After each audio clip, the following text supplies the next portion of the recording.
Hi guys, it's coming to the end of the semester and I'm really excited about all that we've done this semester, and I've personally enjoyed my class that I've had this far. But I want to tell you about one more teaching and learning tool that I think could be useful to use towards this end of the semester. And that tool is your own personal evaluation from your students. And you're like, well, why are we doing another evaluation, Michelle? Why? Well, the reason is because the university, yes, is going to do an end of the semester evaluation for you. And that university one is standardized, so it has questions on it that every professor is rated upon. But it may not have questions on it that you personally want feedback on.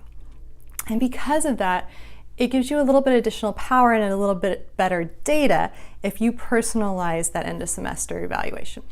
Now, I don't typically call this a big evaluation. I typically make it like my last discussion board, or I make it one of those last in-class activities that you're doing towards the end where you want to capture attendance, right? But maybe you don't want to give them a lot of assignments because there's already so much going on.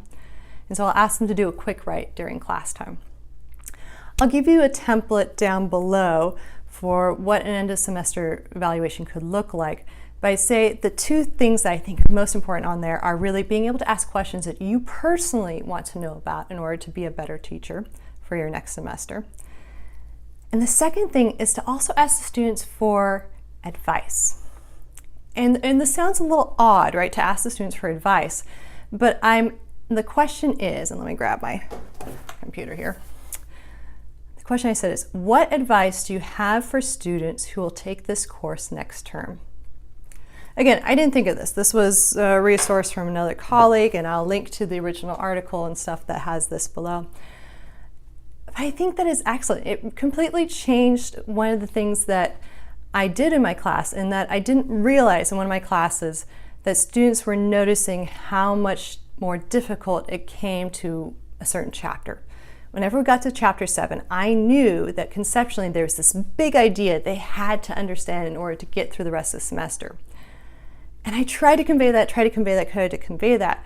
But then when I asked this question and asked students to give advice to the next students, I had several students say that, hey, in chapter 7 it gets really hard. Make sure to give yourself more time after that point.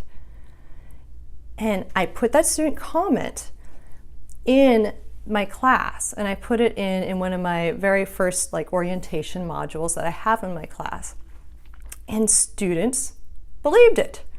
I had been saying it for years, but because it was a student saying it for another student, all of a sudden it clicked for students that was really an important concept, and that it took a lot of time in order to really understand and to be able to demonstrate mastery in. And so that's personally one of my favorite things.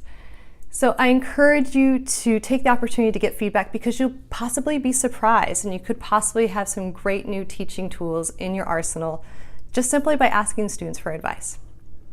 Again, I'll link to a template below. There's a lot of other options that you could use for this. And I'd love to hear from you. If you've already done end of semester evaluations that are for your own personal use, what value did you find in them? Did you find them useless? Useful? What did you experience?